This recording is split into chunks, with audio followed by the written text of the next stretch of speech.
সদৌ অসম আদিবাসী ছাত্ৰ সন্থাৰ আজি 29 সংখ্যক প্ৰতিষ্ঠা দিৱস আজি 2 জুলাই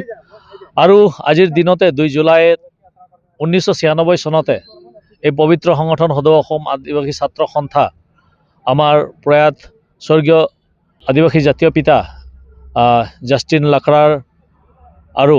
আমাৰ জোসেফ মিন্স ডাঙৰীয়াৰ নেতৃত্বত জনবস্তিত লখিমপুৰৰ জনবস্তিত জন্মগ্ৰহণ লৈছিলে আৰু এই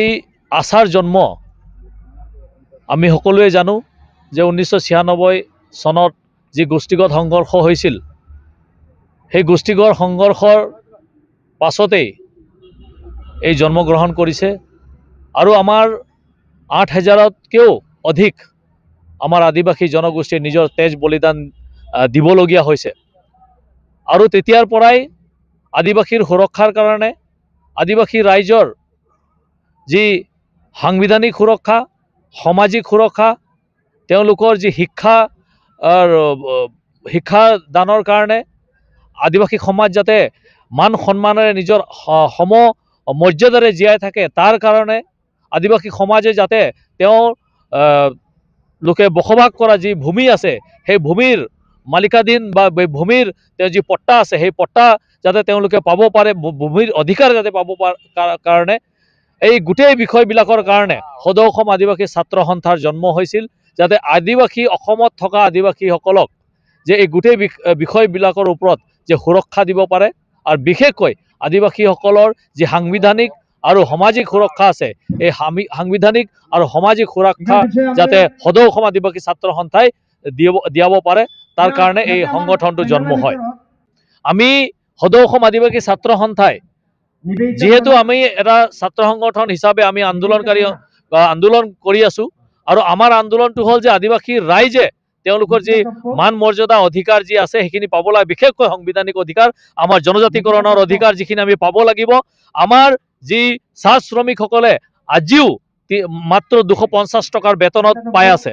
আৰু ইতিমধ্যে আমি ইমান দাবী জনাই আছো যে চৰকাৰক যে আমাক 550 টকা দিব লাগিব কিন্তু বিজেপি চৰকাৰখনে কি কৰিছে 550 টকা নিদি পেলাই এটি কুলি দুটি পাত নামেৰে এখন স্কিম উলিয়াই 5000 কৈ তেওঁলোকে যি আমাৰ ওয়াৰ্কাৰ্স বিলাকৰ খাতাত 5000 কৈ যি দিছে এই যে প্ৰলোভন কৰি পেলাই যে আগন্তুক যি ইলেকশ্যনৰ কাৰণে এটা প্ৰলোভন দিছে আৰু আমাৰ যি মেইন উদ্দেশ্য আছে তেওঁলোকৰ যে শ্ৰমিকৰ যে মজুৰি দৈনিক মজুৰি যে বাঢ়িব লাগে এই গোটেই বিষয়ৰ পৰা ফালুৰি কটাবৰ কাৰণে যি পদক্ষেপ তেওঁলোকে ষড়যন্ত্ৰ কৰিছে তাক কিন্তু আমি একদম মানে গৰিহণা দিছো আৰু বিজেপি চৰকাৰ প্ৰত্যেক ইলেকশ্যনৰ সময়ত আমাৰ মানুহবিলাকক মানে এই তেনেধৰণৰ লোভনীয়া কিছুমান পেকেজ দি পেলাই আমাৰ মানুহৰ যি আচল ইছ্যু আছে এই আচল ইছ্যুৰ পৰা ডাইভাৰ্ট কৰিব বিচাৰে আদিবাসী ৰাইজক আমি সচেতন হ'বলৈ আকৌ আহ্বান জনাইছো আজিৰ তাৰিখত যে আপোনালোকে এটিকুলি দুটি পাতৰ পৰা যিখিনি মানে পইচা পাব এই পইচা পাই পেলাই আপোনালোকে যদি বিজেপিক ভোট দিয়ে তেতিয়াহ'লে আগতে 5 বছৰ আপোনালোকৰ যি দৈনিক মজুৰি কেতিয়াও বৃদ্ধি নহয় ইয়াৰ লগতে আমি কৈছো যে আমাৰ কাষ্ট চাৰ্টিফিকেট আদিবাসীসকলৰ কাষ্ট চাৰ্টিফিকেট আমাৰ যি মুণ্ডা ওৰাং খাৰিয়া সান্তাল হল বিল পৰ্জা গণ্ড যি আমাৰ অৰিজিনেল জাতি আছে উপজাতি আছে সেই হিচাপে আমাক দিব লাগে আৰু ইমান দিন আমি দাবী জনাই থকাৰ পিছতো মুখ্যমন্ত্ৰী আমাৰ হিমন্ত বিশ্ব শৰ্মা ডাঙৰীয়া কোনো পদক্ষেপ লোৱা নাই আৰু ইয়াৰ প্ৰত্যুত্তৰ কিন্তু আগন্তুক আহি থকা ইলেকশ্যনত তেওঁলোকে ইয়াৰ প্ৰত্যুত্তৰ পাব ইয়াৰ লগতে আমি মাটিৰ অধিকাৰৰ কথা কৈ আছো আমাৰ যিসকল বিশেষকৈ বিটিআৰ ৰিজনত আমাৰ যিসকল 1996 97 98ত তেওঁলোকক বেঘৰ হৈ গ'ল তেওঁলোকে নিজৰ ঘৰ বাৰী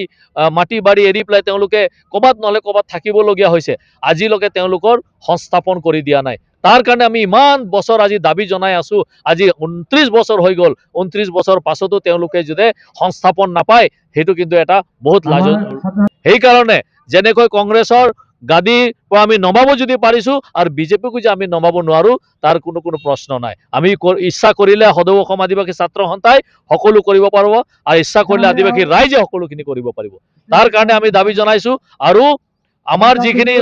দৈনিক মজুৰিৰ পৰা লৈ পেলাই আমাৰ যি জনজাতিকৰণৰ পৰা দাবী যিখিনি আছে সেইখিনি লৈ পেলাই আমাৰ মাটিৰ পট্টাৰ পৰা লৈ পেলাই আমাৰ কাষ্ট চাৰ্টিফিকেট লৈ পেলাই আৰু যিখিনি আমাৰ দাবী আছে এই দাবীখিনি অতি শীঘ্ৰে আমাক দিব লাগে বুলি আজি আকৌ আমি এই মঞ্চৰ পৰা আমি সদৌ অসম আদিবাসী ছাত্ৰ সন্থাই আকৌ এলান কৰিছো অন্যথা আমি আকৌ জঙ্গী আন্দোলন আমি